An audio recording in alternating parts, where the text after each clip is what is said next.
School থেকে ফেরার পথে দেখলাম সখী মাসির বাড়িতে অনেক কান্নাকাটির রোল পড়েছে। সবাই কাঁদছে, কেন যে কাঁদছে তা তো বুঝতেই পারলাম না। কি বলছিস কি? চল তো গিয়ে দেখি, আবার কোনো বিপদ হলো না তো। এরপর টুনি আর টুকি সুখীর বাড়িতে যায় আর গিয়ে দেখে সুখী অনেক কাঁদছে আর বনের পাখিরা সুখীকে সান্ত্বনা দিচ্ছে। সুখী, হঠাৎ তোর কি হলো? এমন ভাবে কাঁদছিস কেন? কেন রে টুনি, তুই কিছু জানিস না? গতকাল থেকে তো কবুতর দাদাকে কোথাও খুঁজে পাওয়া যাচ্ছে না। দুদিন আগে এই বন থেকে টিয়া নিখোঁজ হয়েছে, আর এখন আবার কবুতর দাদা। কি, কবুতর দাদা নিখোঁজ? তোমরা সবাই ভালো করে বনটা খুঁজে দেখেছো তো? হ্যাঁ টুনি, পুরো বনে খোঁজা হয়ে গেছে, কিন্তু কবুতরকে কোথাও পাওয়া যায়নি। কবুতরের নিখোঁজ হওয়া নিয়ে বনের সবাই চিন্তিত হয়ে ওঠে। এরপর বনের সকলের ভালো কাটলেও পরে ঘটে এক বিপত্তি। বনে দুদিন পর পর হঠাৎ পাখিরা নিখোঁজ হতে শুরু করে। নিখোঁজের তালিকা দিন দিন বেড়েই চলছিল। টুনি, এ আমার কি সর্বনাশ হয়ে গেল রে! কালুকে কোথাও পাওয়া যাচ্ছে না। গতকাল ফোন দিয়ে বলল তাড়াতাড়ি ঘরে ফিরবে, কিন্তু সে যে আর ঘরে ফিরলো না। তুমি কালু দাদাকে ফোন করেছিলে? হ্যাঁ করেছিলাম, কিন্তু কালুর ফোন বন্ধ দেখায়। বনে এসব কি হচ্ছে বলতো? আমি তো কিছুই বুঝতে পারছি না। আমাদের বনের উপর কার কোন নজর পড়লো? কাকুলি দিদি, তুমি এভাবে ভেঙে পড়ো না। দাঁড়াও, আমি একবার কালু দাদাকে ফোন করে দেখছি। সত্যি তো, ফোনটা বন্ধ দেখাচ্ছে। এইভাবে বনের পাখিরা নিখোঁজ হতে থাকলে তো আমাদের বন পাখি শূন্য হয়ে পড়বে। আমার ময়ূরও তো নিখোঁজ হয়েছে। এত পাখিকে কোথায় নিয়ে যাচ্ছে তা নিয়ে আমরা কিছুই জানি না। না, এসব আর মেনে নেওয়া যাচ্ছে না। শোনো সবাই, আগামীকাল ভোর হতেই আমরা সবাই একজোট হয়ে রাজার কাছে যাব। বন রাজাকে একটা প্রতিকার করতেই হবে। হ্যাঁ টুনি, তুই একদম ঠিক কথা বলেছিস। আমরা কালকে রাজার কাছে যাব। পাখিরা একজোট হয়ে ষড়যন্ত্র করছে, রাজার কাছে যাবে, কিন্তু তা তো আমি হতে দিব না। সবাইকে একজোট আমি কিছুতেই হতে দিব না। সব পাখিরা শুধু আমার দাস হয়ে থাকবে। আমি আজকেই বাকি পাখিদের ধরে নিয়ে যাব। এই বলে ডাইনি তার ভাসমান নৌকা নিয়ে বনের ভেতর ঘুরে বেড়াতে থাকে আর সুযোগ পেলেই পাখিদের তার ভাসমান নৌকায় তুলে নিত। কি, ঘরে তো এক ফোঁটা জলও নেই। যাই, কোথা থেকে জল তুলে নিয়ে আসি। ডাইনি, ডাইনি কোথা থেকে এলো? এখানে তো দেখছি সুখীও আছে। এখন এই নৌকায় তুইও থাকবি, আর তুইও অন্য পাখিদের মতো আমার দাস হয়ে থাকবি। এ বন পাখি শূন্য হয়ে থাকবে। এই বলে ডাইনি ময়ূরীকেও তার নৌকায় তুলে নেয় আর জাদু বলে তার মুখও বেঁধে ফেলে। এবার ওই টুনির পালা। পশ্চাৎ পাখির খুব বুদ্ধি, সব সময় শুধু জোট পাকিয়ে কাজ হাসিল করতে চায়। এবার ওই পশ্চাৎ পাখিকেও আমার রাজ্যে নিয়ে যাব। এরপর ডাইনি তার নৌকা নিয়ে টুনির বাড়ির কাছে যায়, আর টুনি যেই না ঘর থেকে বের হয় তখনই ডাইনি টুনিকে ধরে ফেলে আর নৌকায় তুলে নিয়ে চলে যায়।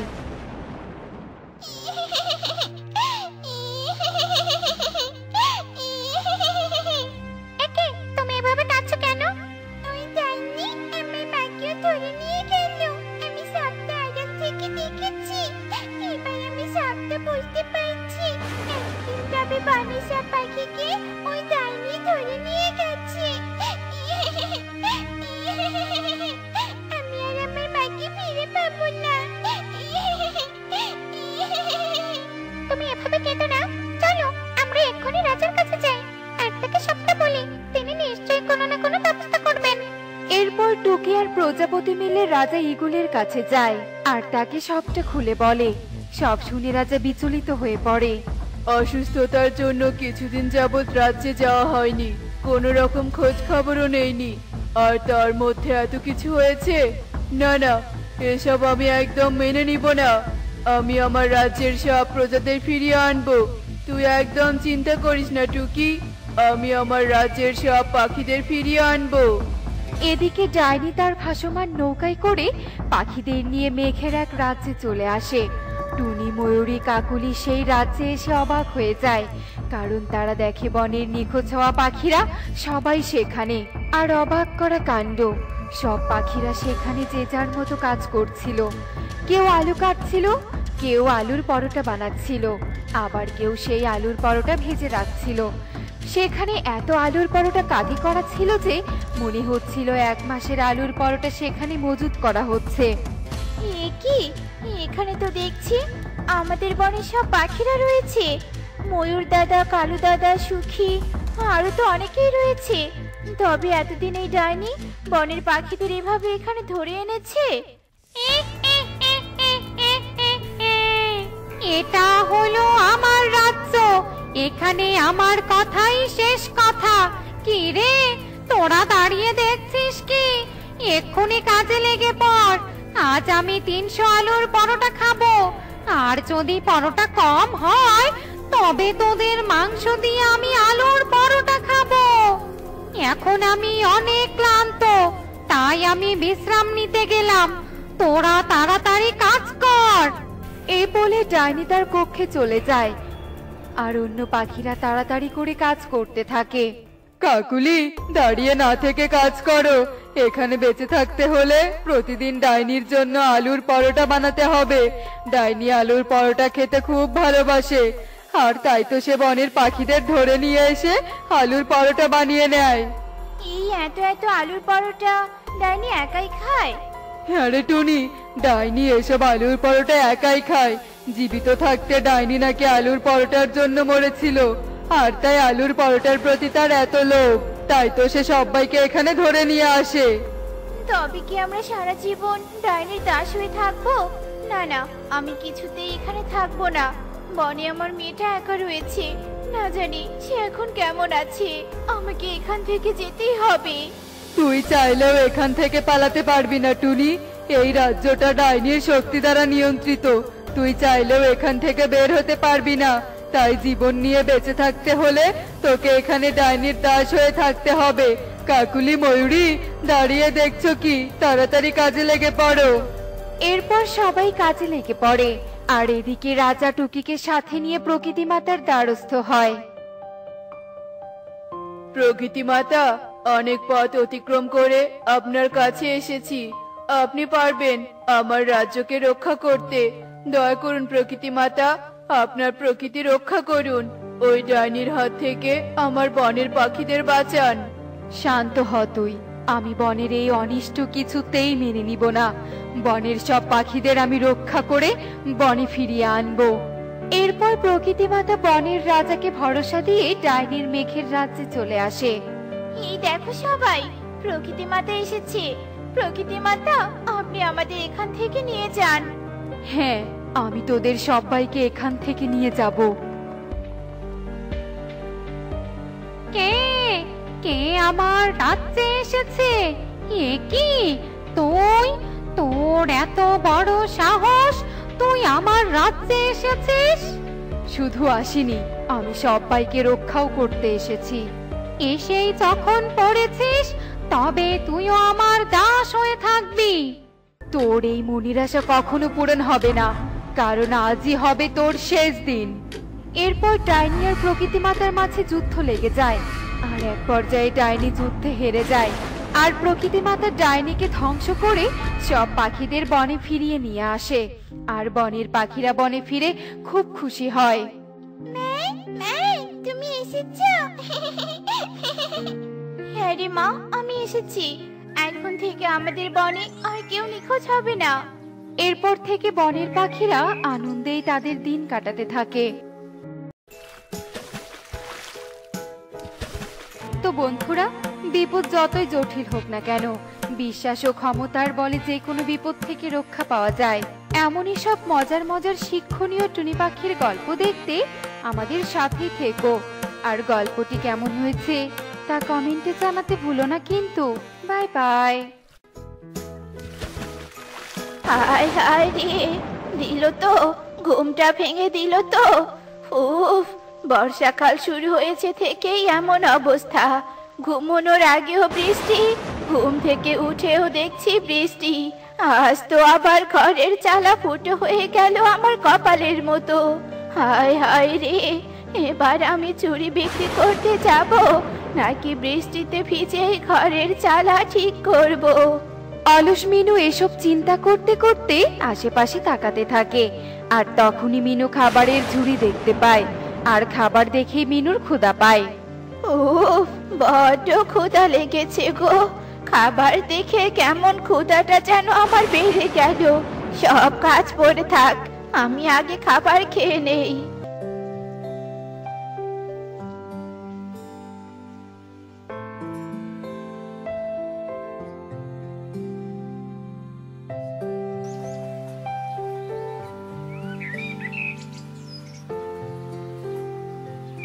আরে কাকুলি যে, তুই হঠাৎ আমার বাসায়? কতদিন পর এলি? আয় আয়, বস আয়। আসলে টনি, বাসায় একা থাকতে থাকতে বেশ বিরক্ত লাগছিল, তাই তোর সাথে একটু গল্প করতে এলাম। তুই তো দেখছি কাজ করছিস। আমার অবশ্য কোনো কাজ করতে হয় না, কাজের ঝি এসে কাজ করে দিয়ে যায় কি না। আসলে ধনী ছেলেকে বিয়ে করলে সুখের সীমা থাকে না, বুঝেছিস? আমারও কিন্তু সুখের কমতি নেই কাকুলি।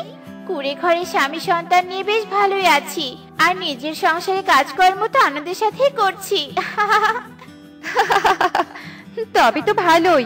তা টনি, তোর হাতের কাচের চুড়িগুলো কোথা থেকে কিনেছিস রে? দেখতে তো ভারী সুন্দর। যদিও বা আমি এসব কাচের চুড়ি পরি না, আমার স্বামী তো আমাকে কয়েক জোড়া সোনার চুড়ি বানিয়ে দিয়েছে। তাই নাকি? তবে খালি হাতে ঘুরে বেড়াচ্ছিস কেন রে বলতো? দু এক জোড়া সোনার চুড়ি হাতে দিলি তো পারতি। যাকি সেসব কথা, এই কাচের চুড়িগুলো আমি মিনু মাসির কাছ থেকে কিনেছি। মিনু মাসির কাছে এসব কাচের চুড়ি ছাড়াও আরো অনেক ধরনের চুড়ি পাওয়া যায়। উফ, চাপাবাজি করে আর টিকতে পারলাম না। এই টুনির মুখে কেমন জানি খই ফুটেছে। তাই নাকি? এ মানে আসলে আমি আগে কখনো মিনু মাসির চুড়ি দেখতে যাইনি তো। যাকগে, এখন আমি চলি রে টুনি। আরে আরে কাকুলি, যাচ্ছিস কোথায়? এই তো মাত্র এলি, আবার এক্ষুনি চলে যাচ্ছিস কেন? আরে দাঁড়া। টুনির কথায় পাত্তা না দিয়ে কাকুলি কাক উড়ে যায়।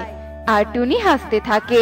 চাপাবাজ কাকুলির মুখোশ খুলে দিতে পেরে টুনি হাসতে হাসতে পুনরায় কাজ করতে থাকে। হায় রে আমার ফুটো কপাল। 2 দিনের দুনিয়ায় সপ্তাহে 7 দিনই চুড়ি বিক্রি করতে যাওয়া লাগে। ভালোই লাগে না। চুড়ি বিক্রি না করেও তো কোনো উপায় নেই।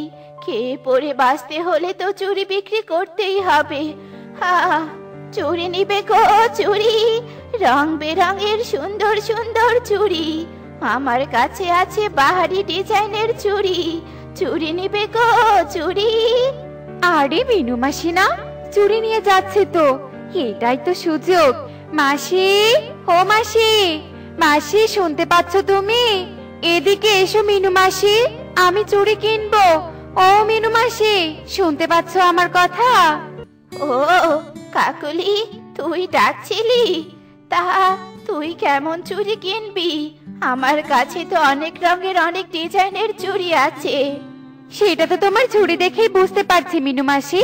সত্যি তোমার কাছে চুড়ির অভাব নেই। আমাকে ওই লাল চুড়িগুলো দাও তো দেখি। নে কাকুলি, তোর পছন্দ কিন্তু ভালোই আছে। তোর হাতে এই চুড়িগুলো বেশ ভালোই মানিয়েছে। চুড়ির রংটাও একেবারে খাসা লাল। চুড়িগুলো তো ভালোই। এবার বলো তো, তোমার চুড়ির দাম কত? দামে বললে একেবারে 2 ডজন নিব। 2 ডজন নিবি? তবে তোর কাছে দাম কমিয়েই রাখতে হবে। নে, 2 ডজন মিলে 20 40 টাকা দিস। কি কি বললে তুমি? এই সামান্য কাচের চুড়ি 20 টাকা ডর্জন? এগুলো তো 10 টাকা ডর্জনও হবে না। শোনো মাসি, অত কথা বাদ দাও। 2 ডর্জন চুড়ি নিব, 10 টাকা দিব। কি কি বললি তুই? মাত্র 10 টাকা? ওরে মূর্খ, 10 টাকা দিয়ে 2 ডজন নয়, 1 ডজন চুড়িও তুই কিনতে পারবি না। যা, দূর হ আমার চোখের সামন থেকে। অযথা আমার সময় নষ্ট করলি। আরে মিনু মাসি, যাচ্ছ কোথায়? আমার কথাটা তো শোনো। এই রে, 10টা টাকাই ছিল আমার কাছে। মিনু মাসি তো 10 টাকায় 2 জোড়া চুড়িও তো দিতে পারতো আমাকে। ধ্যাত, ভালোই লাগে না। ঝুড়ির ভারে আর এতটা পথ উড়ে তো বড্ড ক্লান্ত হয়ে পড়েছি। এবার তো মনে হচ্ছে বিশ্রাম না করে আর উপায় নেই। না, আগে একটু বিশ্রাম করে নেই, তারপর না হয় চুড়ি বিক্রি করব। বাবা গো বাবা, মোটা শরীর নিয়ে আর পারি না। এসব কথা বলতে বলতে মিনু উড়ে একটা গাছের ডালে গিয়ে বসে আর চুরির ঝুড়িটা ডালের উপর রেখে গাছে গায়ে এলিয়ে দেয় আর বিশ্রাম নিতে থাকে। কিছুটা সময় যেতে না যেতেই মিনু ঘুমিয়ে পড়ে। উফ, ক্ষুধার জ্বালা যন্ত্রণা আর সহ্য হচ্ছে না। সারাদিন ঘুরে কোথাও কোনো শিকার পাচ্ছি না। আমার তো মনে হচ্ছে কদিন পর আমাকে না খেয়েই মরতে হবে। কোথায় যে খাবার পাই? পেয়েছি, আজ একটা শিকার পেয়েছি। এবার আমি পেট পুড়ে খেতে পারবো। আহা, কি সুন্দর নাদুস নুদুস পাখি, একেই এবার শিকার করব। এই ছোট পাখি, ওঠ ওঠ বলছি। কি হলো, ওঠ। এই কোন বদমাইশ রে, এত চিৎকার করে ডাকছিস কেন? মারবো জোরে একটা চর। এই পাখি, তুই কি বলছিস কি? আমাকে চর মারবি তুই? তার আগে তোকে খেয়ে ফেলবো, ওঠ বলছি। ওরে বাবা রে, ঈগল! কিন্তু আমি তো তোকে ভয় পাই না। এই, ঘুম থেকে উঠে কি তোর মাথা খারাপ হয়ে গিয়েছে নাকি? আমি হলাম আকাশের অধিপতি, আমাকে সবাই ভয় পায়। আর তুই বলছিস তুই ভয় পাস না? তোকে যখন ছিঁড়ে ছিঁড়ে খাবো তখন বুঝবি। তুই বললে কি আমাকে চিড়ে খেতে পারবি নাকি? শোন বদমাশ ঈগল, আমি খাজা বাবার খাস চালা। আমাকে খেলে তোর পেটে বিষক্রিয়া হয়ে তুই মারা যাবি। তাই আমাকে খেতে হলে তোকে আগে খাজা বাবার কাছে গিয়ে অনুমতি নিতে হবে। এসব কি কথা শোনালি তুই আমাকে? এত কষ্টের পর একটা শিকার পেলাম, তাও আবার খাজা বাবার অনুমতি নিতে হবে? বড্ড জ্বালায় ফেলে দিলি তুই আমাকে। তবে বল, কোথায় আছে তোর খাজা বাবা? দরকার পড়লে খাজা বাবার কাছে গিয়ে অনুমতি নিয়ে আসবো। তবুও তুই আমাকে খাবি? তবে যা, দক্ষিণের পাহাড়ের গুহায়, সেখানেই খাজা বাবা ধ্যানে মগ্ন আছে। আরে বাজ, এই ঈগল তো দেখছি সত্যি সত্যি উড়াল দিল। বেটা তো খুব বদমাইশ। এবার জলদি পালাতে হবে। কিন্তু পালিয়ে কি বাঁচতে পারবো? ঈগল যখন আমার মিথ্যেগুলো ধরতে পারবে তখন তো আমাকে ছিঁড়ে খাবে। না না না না, এই বিপদ থেকে বাঁচতে হলে আমাকে পাকাপোক্ত ব্যবস্থা করতে হবে। এরপর মিনু অনেক ভাবনা চিন্তা করে ছুরিটা মাথায় নিয়ে উড়াল দেয় আর উঠতে উঠতে মিনু তান্ত্রিক পেঁচার কাছে যায় আর পেঁচাকে সব কথা খুলে বলে। সামান্য একটা ঈগলের জন্য তুই এত ভয় পাচ্ছিস মিনু? ওই ঈগল তোর কিচ্ছু করতে পারবে না। আমি তোকে একটা লাল পেঁপে দিচ্ছি। এই পেঁপে নিয়ে ঈগলের কাছে যা, আরেকবার ঈগলকে বোকা বানিয়ে এই লাল পেঁপেটা খাওয়াবি, তাতেই কাজ হয়ে যাবে। আপনি বলছেন তো বাবা, তবে আমি যাচ্ছি পেঁপে নিয়ে। একবার যখন ঈগলকে বোকা বানিয়েছি, এবারও বানাতে পারবো। এ কথা বলে মিনু লাল পেঁপেটা নিয়ে উড়াল দেয়। কিছুটা পথ যেতে মিনুর সাথে ঈগলের দেখা হয়ে যায়। মিনুকে দেখে ঈগল রাগে ফুঁসতে থাকে। বদমাইশ পাখি, তুই কি আমাকে বোকা পেয়েছিস নাকি? দক্ষিণের পাহাড়ে তো কোনো গুহা নেই। খুঁজতে খুঁজতে আমি নাজেহাল হয়েছি, কোথাও গুহা পাইনি। পাবি কি করে? তোর তো চোখের পাওয়ার কম। ওই গুহা দেখতে হলে চোখের স্পেশাল পাওয়ার দরকার। এই লাল পেঁপেটা আগে খা, তোর চোখের পাওয়ারও বাড়বে আর ক্ষুধাও কিছুটা মিটবে। সত্যি বলছিস তো? তবে দে দেখি।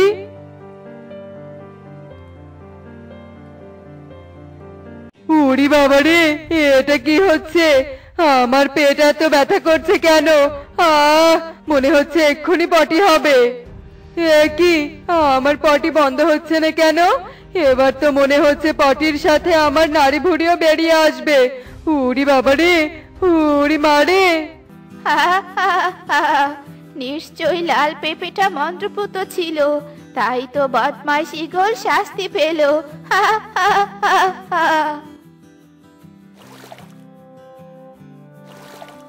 দেখলে তো বন্ধুরা, বড় শত্রুকেও ছোট জিনিস দিয়ে ঘায়েল করা সম্ভব। তাই সঠিক সময় সঠিক বুদ্ধি খাটিয়ে কাজ করতে হয়। এমনই সব মজার মজার শিক্ষণীয় টুনি পাখির গল্প দেখতে আমাদের সাথেই থেকো। আর গল্পটি কেমন হয়েছে তা কমেন্টে জানাতে ভুলো না কিন্তু। Bye bye.